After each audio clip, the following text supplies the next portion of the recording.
The other day, I had the blessed opportunity to be assisting my spiritual master, Her Holiness Sai Ma. And we were working on something together.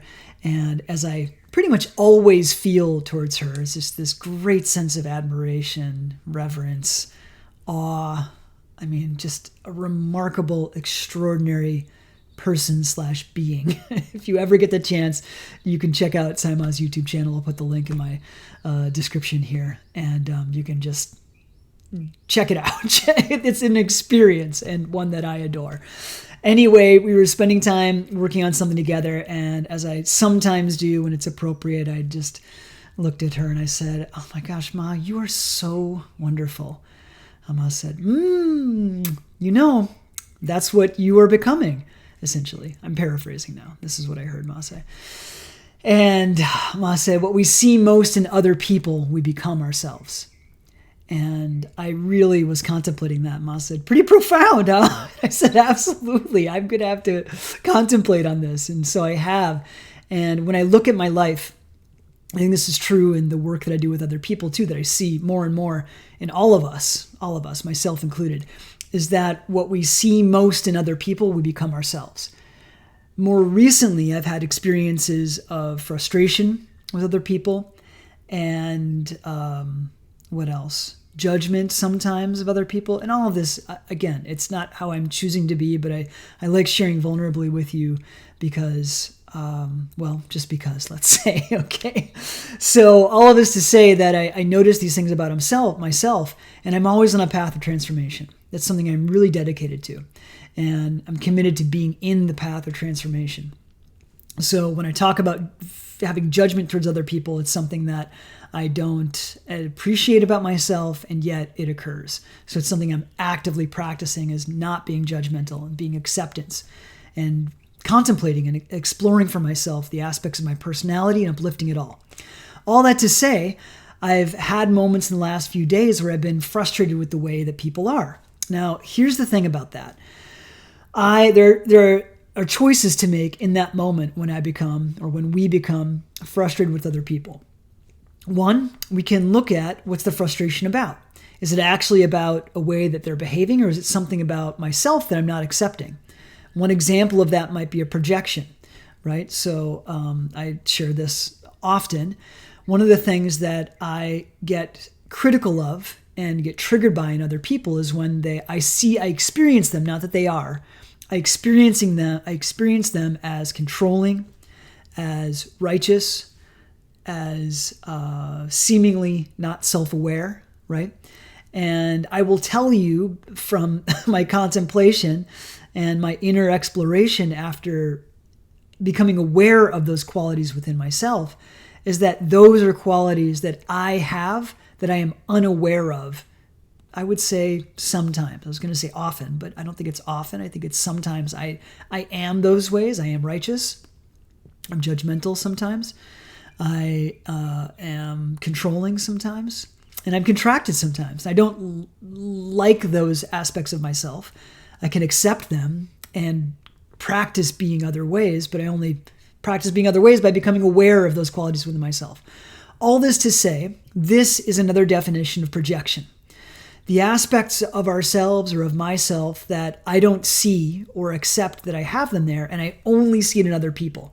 In fact, that's why I believe that this is true. I'm not 100% sure because I'm in the exploration of it, but what I experience to be true is that the only time we get triggered by things outside of ourselves, by other people, let's say, is because we are unable, or I am unable, to own that I have those aspects within me.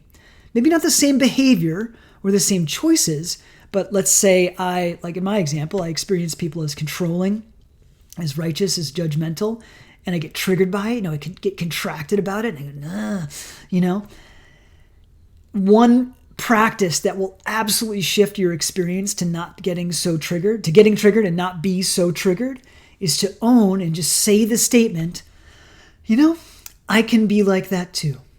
I have this judgment inside of me as well. I can be arrogant sometimes. I can be righteous sometimes, which I can. I don't love that about myself. I can accept it, but it's not who I choose to be. And so I'm on the path of transformation. So doing that one thing just makes such a difference to me. It does a few things. One, it activates humility inside of us. Two, it activates compassion for the other person. We don't have to have that. It takes us off the pedestal, right? Here's the second key to this.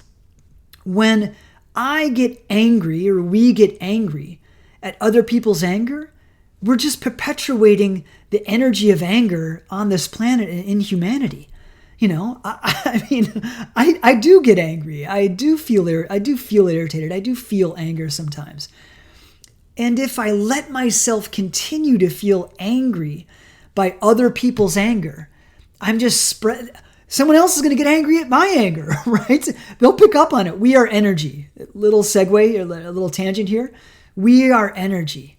We are a movement. And for those of us that can see and perceive ourselves in a very high consciousness, they will say everything is energy. Scientists are saying this more and more about everything. I mean, years ago, I think this was a fundamental concept of reality, right? That is still, I think, lives most in the esoteric domain of spirituality, because scientists don't love spreading that and putting it out there, because it's in some ways kind of like a cross, an interface of spirituality and science.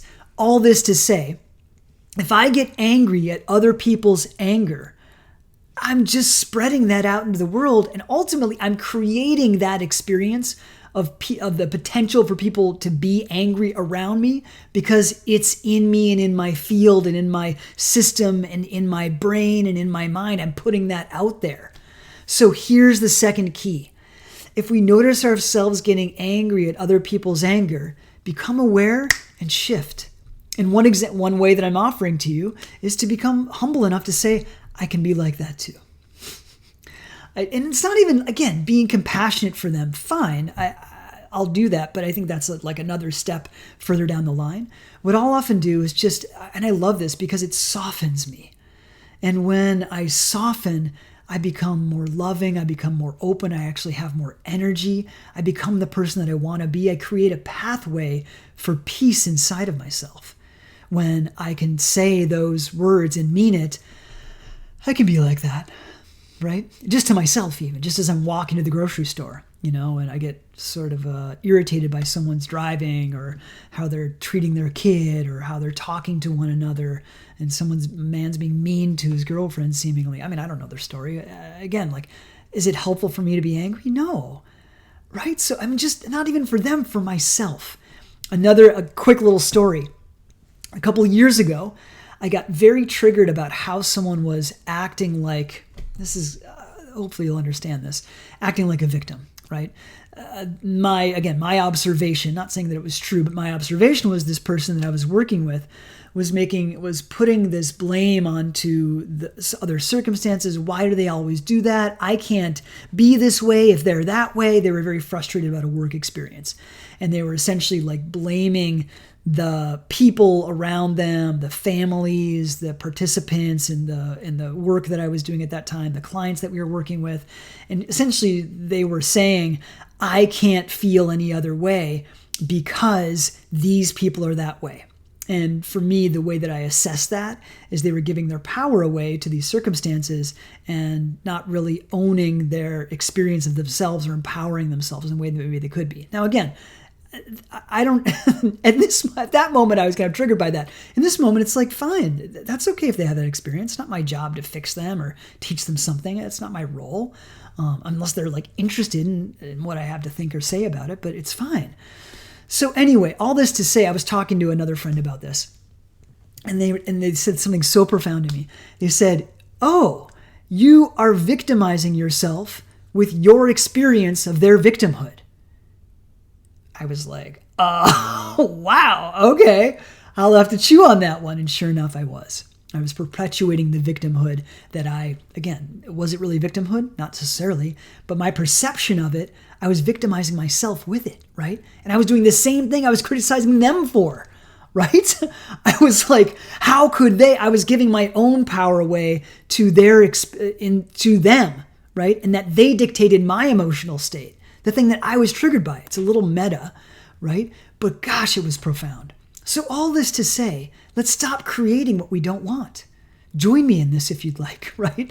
If we don't want to feel angry, if we don't want to feel judgmental, if we don't want to feel depressed or frustrated or low energy or whatever it is, let's stop creating it by getting triggered by it from other people. Now, I'm not saying don't get triggered.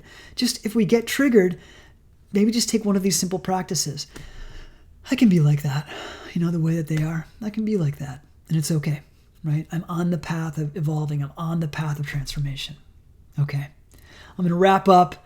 I adore you. I am with you in this, and all my best to you.